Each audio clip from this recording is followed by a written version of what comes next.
12:15. Okay. So some of the participants may be tracking that time instead of 12 noon straight up. Yeah, I wondered about that because in my own head, I started thinking, wait, we always start at 15 after the hour. So it's creatures of habit. We'll hang on here a moment. Okay.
I saw the mayor jumping in there.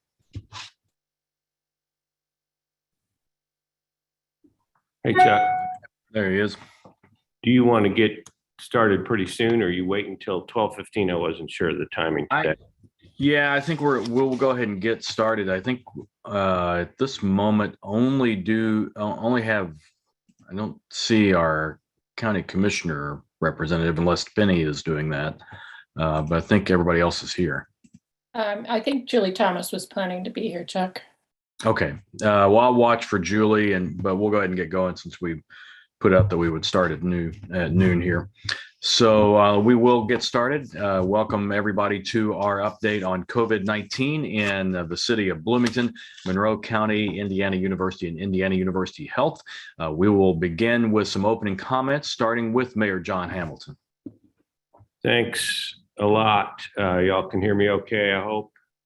I appreciate, got a little different schedule today, of course. Let me give the quick data update that I usually do. We had 3 more employees test positive this week. That brings us to 28 for the month. That is the highest month since the start of the pandemic in terms of numbers of employees in a single month testing positive. So that's one signal to us. I don't have this week's numbers from the utility department, though last week's numbers went down a bit. They were both around 100, whereas they'd been up at 160, even 600 parts per 100 milliliters, as you know, those numbers. So that's good to watch.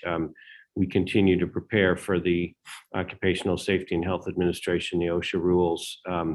I think I just want today briefly to note, of course, this is the end of the year. This is the 22nd month that we have been doing these press conferences and dealing with the pandemic.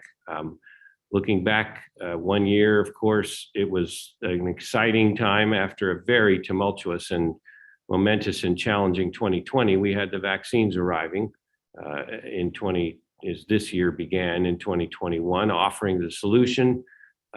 There was a lot of optimism as we headed into the summer months and saw the climbing vaccination rates, kind of pointing toward a July 4th pivot point in some ways, but then flagging vaccination numbers as the momentum kind of slowed, as well as the Delta virus really hit us, as well as really increasing divisiveness and differences over the protections. And now, in some ways, we are at the worst numbers ever, which is shocking in many ways if we looked at that a year ago after the vaccines were available. And of course, our healthcare systems continue to be stretched. And it's important also to remember in this context that the United States, the most advanced, richest country in the world, is among the worst hit in terms of this pandemic, in terms of how we have managed it and dealt with it and the impact on our people. We know we need to fix this together. That's what we've been doing. And I do want to note, I think this county, this community have been among the very best in Indiana. And certainly we're proud of that. We've worked together so well. It's been so important. I appreciate everyone here, as well as the media, getting the word out to help try to advance the health of our people. And we've done a lot of good here because of that cooperation. And I think at the end of this year, want to remember how much we do have in common, how much we can do together. July 4th, that day, we hoped we were getting clear, is a day that often can be about patriotism and unity. I think it's important to remember how much so many of our fellow Americans and residents and Hoosiers have sacrificed and suffered through the years to keep us all healthy and safe from harm, from threats. We know extraordinary sacrifice and commitment people have given through history. Very sobering to remember that. I have to note as well that there are thousands of healthcare workers in our country who gave their lives to protect us from this disease, who died from COVID, keeping us safe from COVID and healthy and trying to help protect us. And we know there are simple, safe steps we can all do to end this pandemic and keep each other safe. And I hope we can continue to remember that togetherness and common approach is what has gotten us through so many different things through our history. We have safe, effective vaccines and boosters. We have simple protocols we know can help keep people safe and save lives, masking and distancing to avoid sharing air and end this pandemic. It is sobering to realize that in some ways we are facing some of the worst statistical moments in this whole pandemic here at the end of 2021. We are optimistic and hopeful. We work together. We will get through this. We know that we will. It's been quite a road, but I just want to take a moment to thank everyone who's worked so hard, so many who have done the right thing to take the simple steps to protect all of us. And I sure hope we can continue to improve on that. We're going to continue to embrace the OSHA standards and the enhanced protections that helps us accomplish. And I look forward, if there are any questions, to taking those. And again, as we wrap up 2021, just make a plea to all of us to think about all those in the history who have helped us be safe by taking some extraordinary measures and sacrifices. And I hope we can do the simple things we can do now to get us through this pandemic. Thanks a lot. Back to you, Chuck. Okay, let's check in with the Monroe County Department of Health and Penny Caudill. Good afternoon. As 2021 comes to an end and we look back over the year and what's happened, I do think, much like the mayor, about the hope that vaccines were giving us last December, a hope that we would reach a high level of vaccination so that we could see an end to the pandemic. I'm very grateful to all of the volunteers, to the healthcare workers, to the public health workers, for schools and others serving our community. Some have served for 2 years of this COVID experience and throughout the pandemic. Some have served the past year in vaccination delivery. all on top of the normal routine. We are not done yet. New strains and mutations remain possible, and we are seeing that now with Omicron. Today, our state is a sea of red and orange, and our level of transmission is high. In Monroe County, we remain orange with 270 cases per 100,000 and a 7.06 positivity rate. Daily cases are increasing. The holidays also affect some of the demand for testing, some of the reporting. So we expect to see a clearer picture in the coming week or two after the new year. Hospitalizations generally lag about 2 weeks behind, and we will continue to monitor this information very closely. Our nurses from the public health clinic returned to schools this month to complete those second doses in schools, and they continue to offer vaccinations at the public health clinic. Our vaccination status is just under 59% fully vaccinated for those who are eligible. And I can only imagine how dire things could be if we had not been vaccinating this year, if we didn't have newer treatments, and we had not learned so much from all the research that's been done. We do continue to request state mobile units for our community, and we will continue to do that as long as demand and need is high. The Indiana Department of Health gravity site on Cook property did run out of tests yesterday due to high demand. They closed about 3 o'clock, and they have informed us that they believe that they are in good shape going forward. I will remind everybody that that site requires no appointment. They do not take appointments. They are open today, and then they will be closed for the holiday. They will reopen on Tuesday, January 4th, and their hours are 8 to 4 p.m. Governor Holcomb did extend his executive order for a little while, but I think the bigger news, and I'm going to stop and share some information right now, or I thought I was going to. Let me get, okay. I will get it shared. There it is. All right.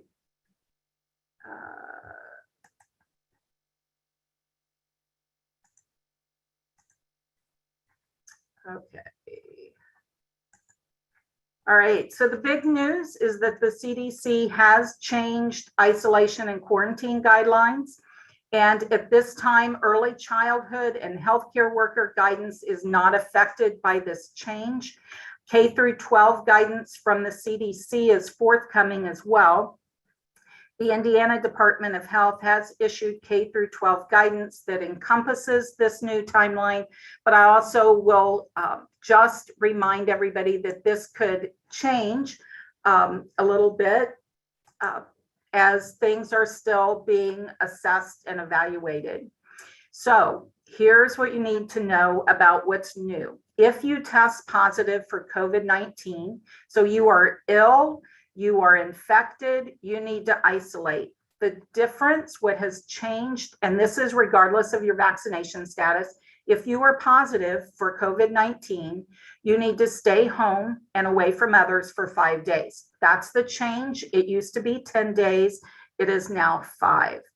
If you have no symptoms, or your symptoms are resolving after those 5 days, and you do not have a fever, you've been fever-free for 24 hours, you may leave your house, but you must continue to wear a mask around others for an additional 5 days.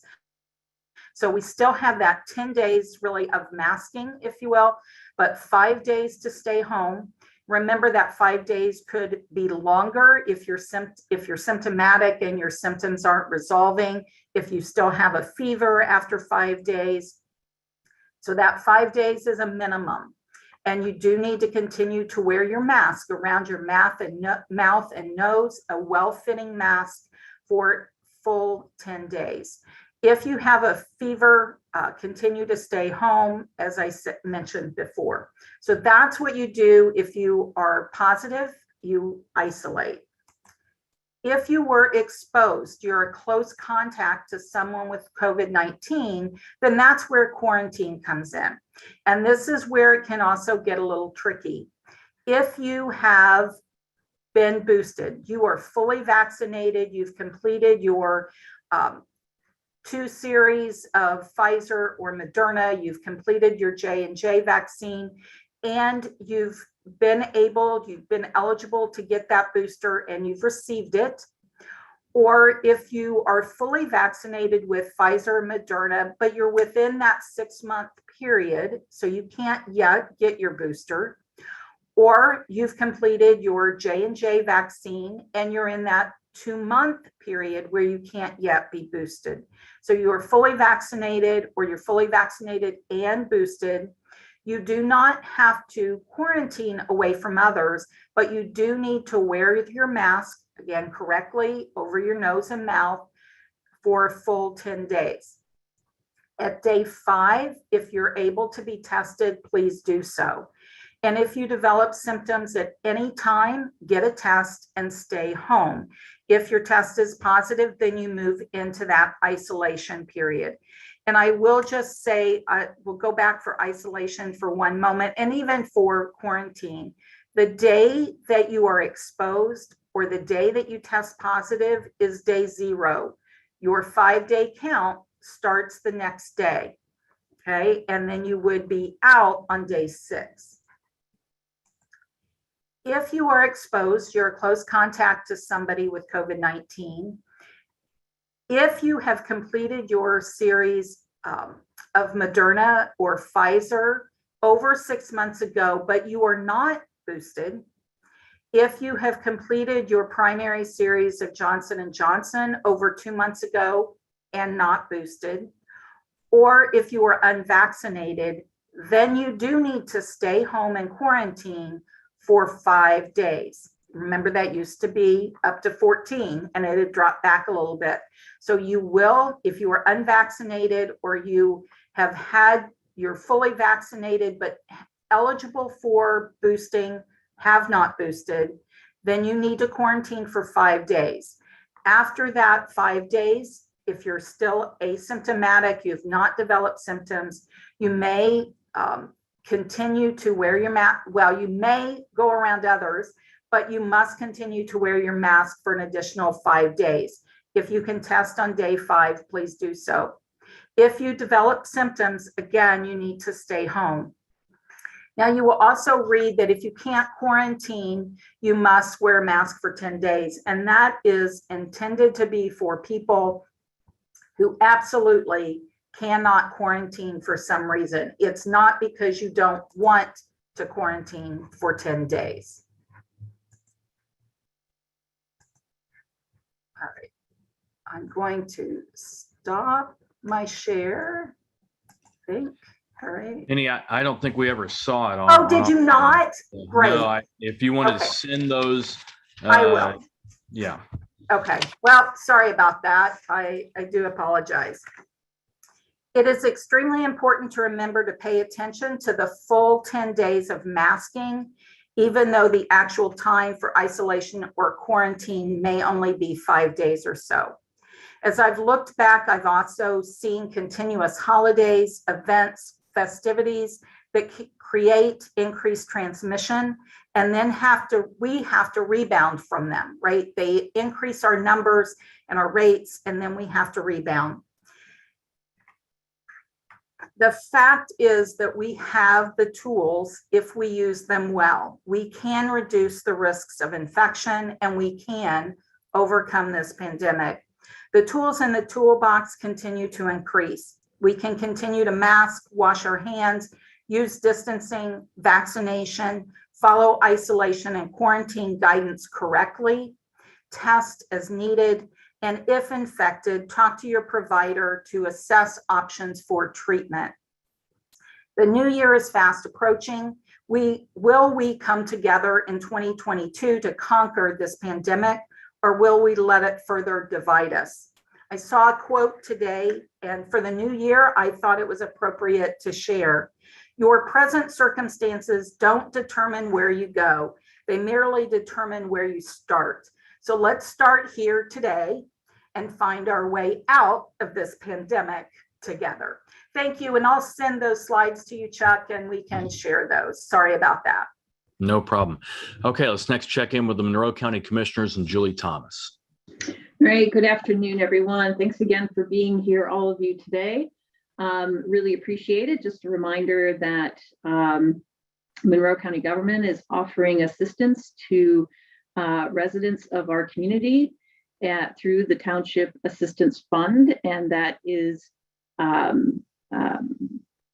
township trustees are managing and administering that fund. So if you need assistance paying for basic necessities for your household due to COVID, please contact your township trustee as soon as possible.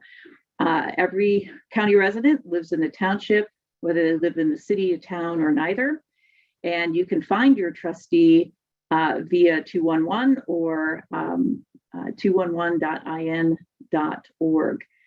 So we encourage you to do that. The total we have committed to this fund so far is $200,000, and that's direct assistance to our friends and neighbors across the community.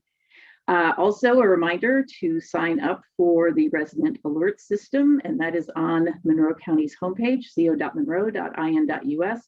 You will find updated information regarding weather and roads, but most importantly, regarding health and safety. And so any health alerts that are issued or health orders that are issued locally will be on the resident alert system, including the appearance of any potential future clinics for vaccines or testing sites.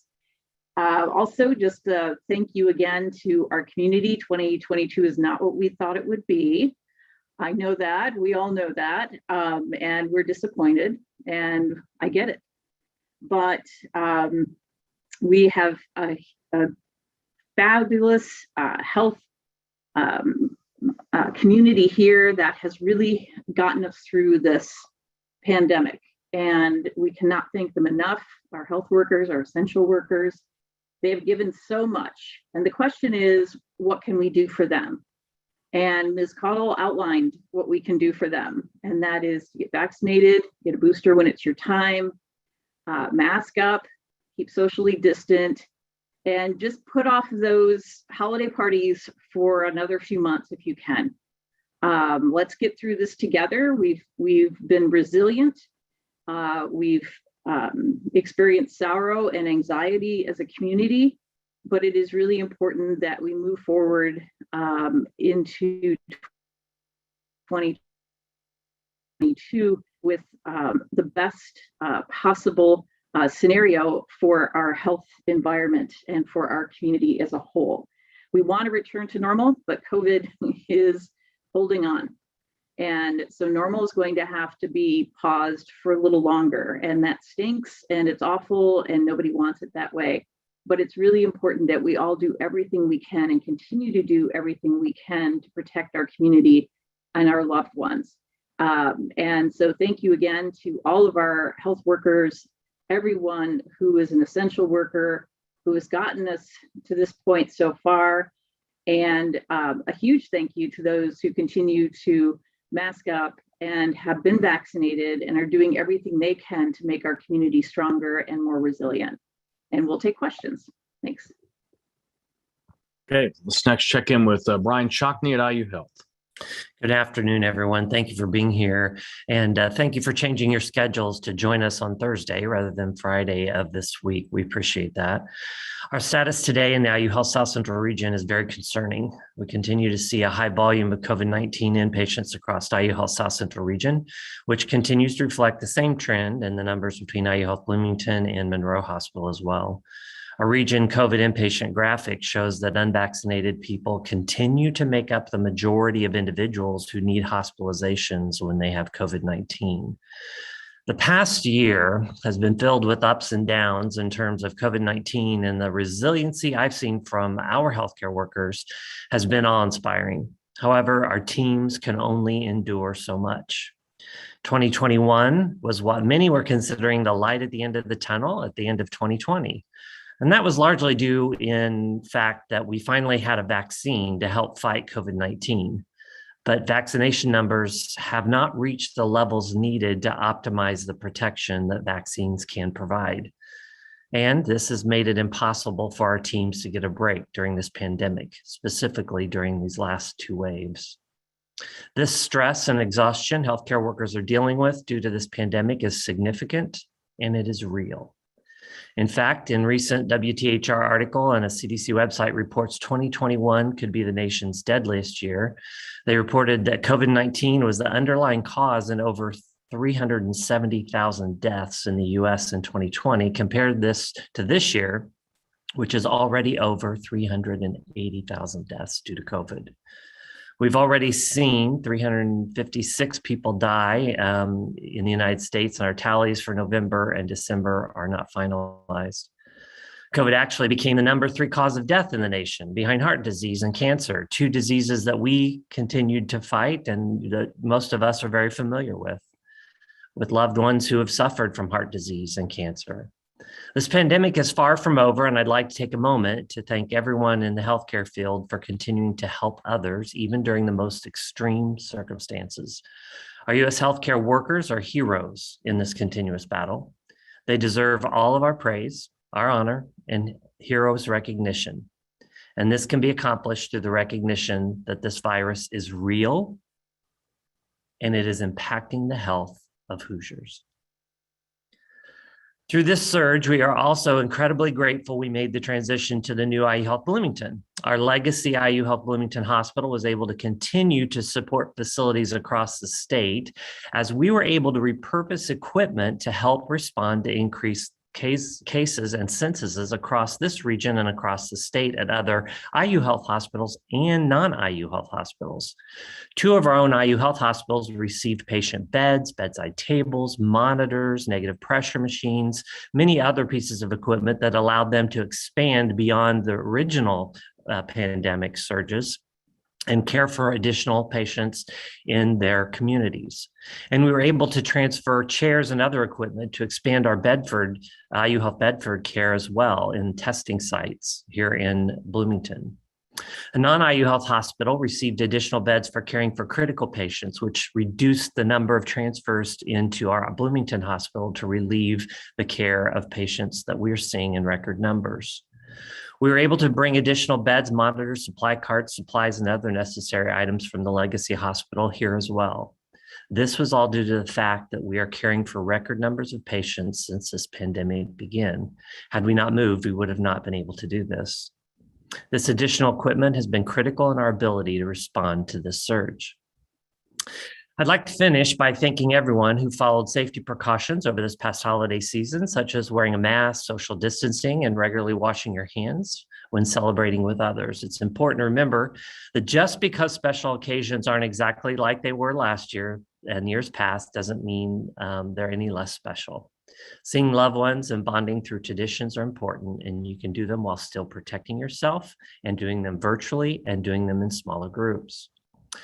However, I'd like to ask you to keep your New Year's celebration to those small groups and families where you're being safe and stopping the spread of this virus. I would challenge that the best way to honor those in 2022 who have suffered with this virus, those healthcare heroes, those public health heroes and public officials who are on the lines every day, those who have died, and those who we want to protect in 2022, is to usher 2022 in a peaceful and respectful way, remembering the past and protecting our future. I'm happy to take questions at the end. Okay, and I just put a link up to Penny Caudill's slides, a Google Doc link that everybody should be able to access. I'm going to do the same also, Brian, with your slides because there was operator error on this end as I tried to advance through those slides there. I'm not sure exactly what came out there, so I'm going to put those up as well. Let's next go to Indiana University today and Kirk White. Hey, good afternoon, and let me just echo the thanks that we have at the university for our local leadership and healthcare team. They're under great stress right now, and the best things that we can do is to follow that guidance that we've talked about all through the last 18 months of that's been reiterated here today. And we know that that's the best way to keep our healthcare system from even further stress than it is currently under. And we understand that and encourage everybody to do their part because we're all in this together. at the university, there's a lot of discussion right now about will we be in person and in regular operations when classes are set to resume on January 10th. And the answer to that right now is yes. University offices will fully open again on January 3rd, this coming Monday, and classes are due to begin again in person for spring semester on January 10th. Now, with that said, we are watching the situation very closely. Our incident management team is meeting regularly and preparing recommendations, analyzing data, and can provide recommendations to the university's senior leadership. Just as we have done throughout the pandemic, these decisions are made very carefully with a long list of criteria that we look at to make sure that we're in a good position to be as safe as we can for our students, faculty, staff, and the community as we move forward in university operations. We look at things like the state and local orders that may be adjusted or coming out over the next couple of days as the pandemic continues to change, as it does by the day. We look at the local and statewide infection rates. We look at our ability to do testing, both mitigation, symptomatic testing, our ability to continue our quarantine and isolation operations on the campus, the current status of the healthcare system and whether it can continue to care for people who may become ill enough to need to see a physician or be admitted to the hospital. We continue to watch our vaccination rates, which for the Bloomington campus remains at about 95%, which is very good. It means the campus is in a pretty good position to weather this next wave of the Omicron variant as it reaches us. And another thing we look at is whether there's sufficient personal protective equipment supplies in our warehouses and through our supply chains that we're able to supply the campus with as well. So right now, all those things are being looked at closely, as well as the new CDC guidance that Director Caudill just mentioned. Those kinds of things may impact the guidelines that we publish and updating for the campuses as well. Another thing to remember along the testing line is that our COVID check symptomatic testing will resume, as well as our voluntary and asymptomatic testing will resume at full speed on Monday morning, the 3rd. So we will have all those operations back up to full capacity. We're also making preparations for the possibility of having an Indiana Department of Health mobile team come back to Bloomington. We're working with the County Health Department on this as well. We've secured one of our locations at 800 North Indiana and hopefully able to do that next week. We don't have those details confirmed yet, but as soon as we do, we'll get that out through the county channels and through the media channels. We'll make those announcements. I'll just say that in closing that we were encouraged a bit before the break that our trends had stabilized both in COVID and influenza. But of course, with the holiday break, we normally see an uptick. So we are preparing for that and hope that we'll be in the best shape that we can be to get through the next couple of months. And I'll be ready for questions as well. Thank you. Okay, we have questions lined up. First of all, from the B Square 4, Mayor Hamilton. As I understand it, under the new OSHA standard on January 4th, city workers will have to show proof of vaccination or undergo weekly testing. Previously, the city skipped a week of curbside recycling pickup due to staff shortages on account of illness. How confident are you that the city's sanitation services will not be affected by some city workers who choose to resign instead of submitting to the OSHA requirement? And do you have any idea of how many city works might opt out of employment instead of getting vaccinated or tested?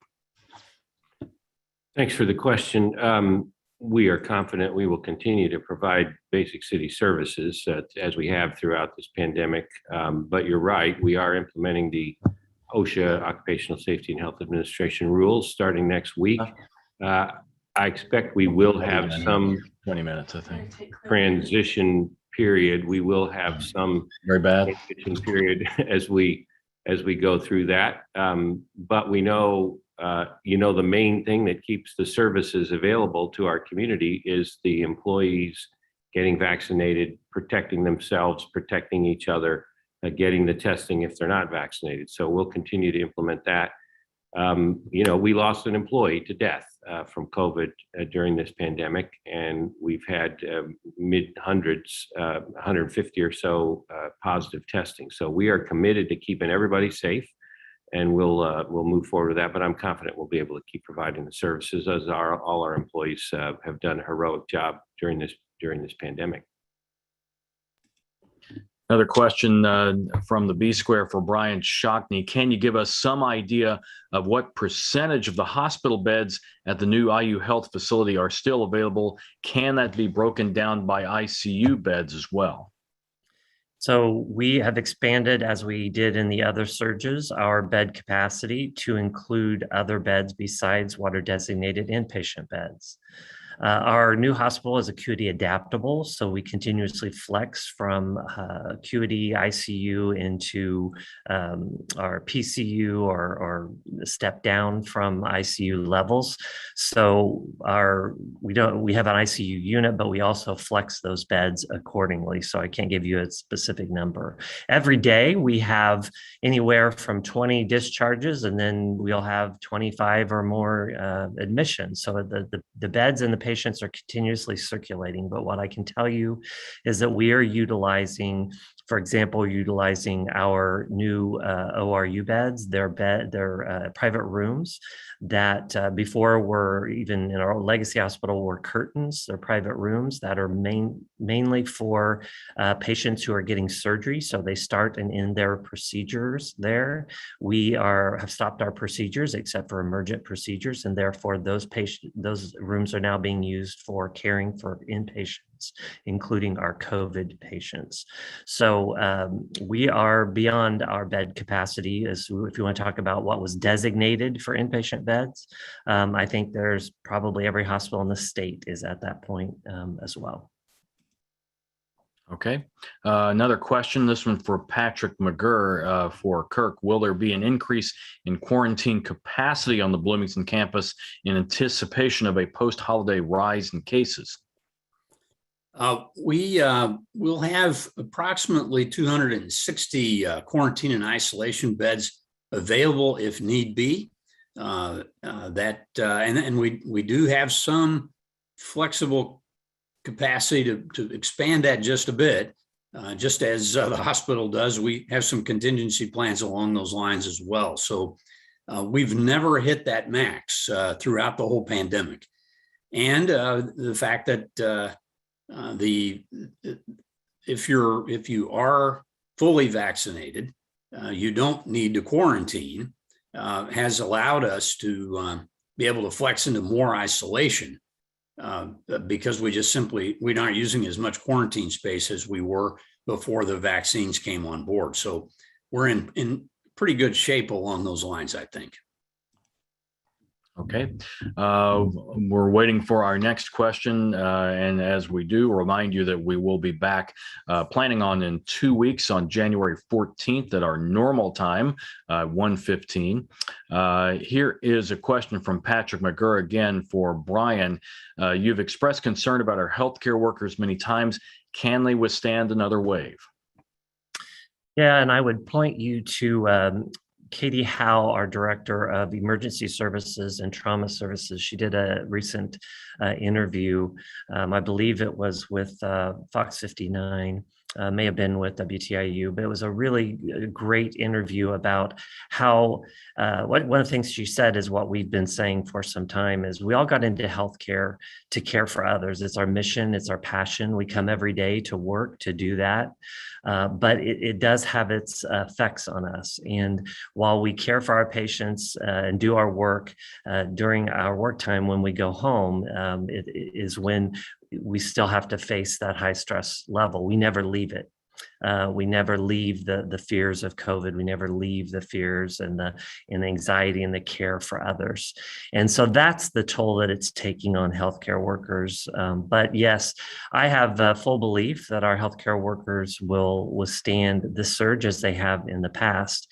However, that every individual is being impacted by this.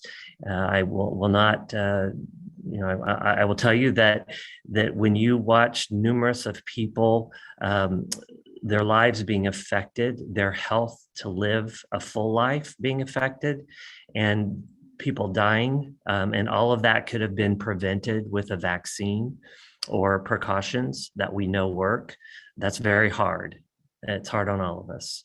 And that's where it takes its toll mostly.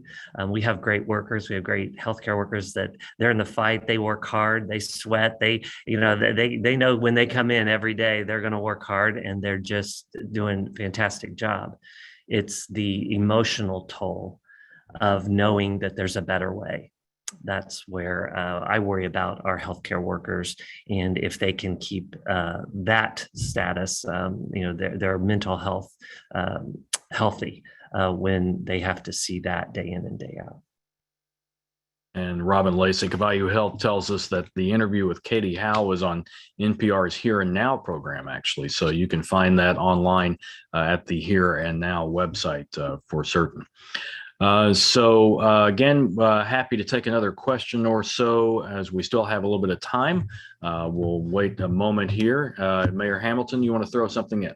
Chuck, I just wanted to say here, how much I appreciate this group. Everybody on here is so busy doing all the work they need to do, and I appreciate your willingness to do this, all of us together. It's been very important, and thank all those who attend this, and not just those who are talking, but all the media, because if you don't show up, we don't show up. And your attention to this, I know how busy you are too, but your continued reporting on this and trying to keep our community informed has really helped us in this community do better than we otherwise would. So I just want to thank people for that as we keep going, apparently, with this, but it's really been important. I know how busy everybody is.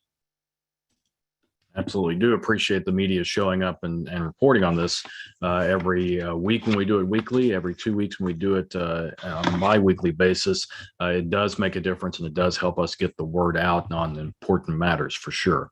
With that, again, I'll remind you that we are planning to reconvene at our normal time, 1:15 on the 14th of January. At that point, we will have started IU classes back again, and we'll be back in the full swing after the new year. With that, we'll leave it there and wish everybody a happy new year. Happy New Year, everyone. Blessings. Happy New Year. Get vaccinated.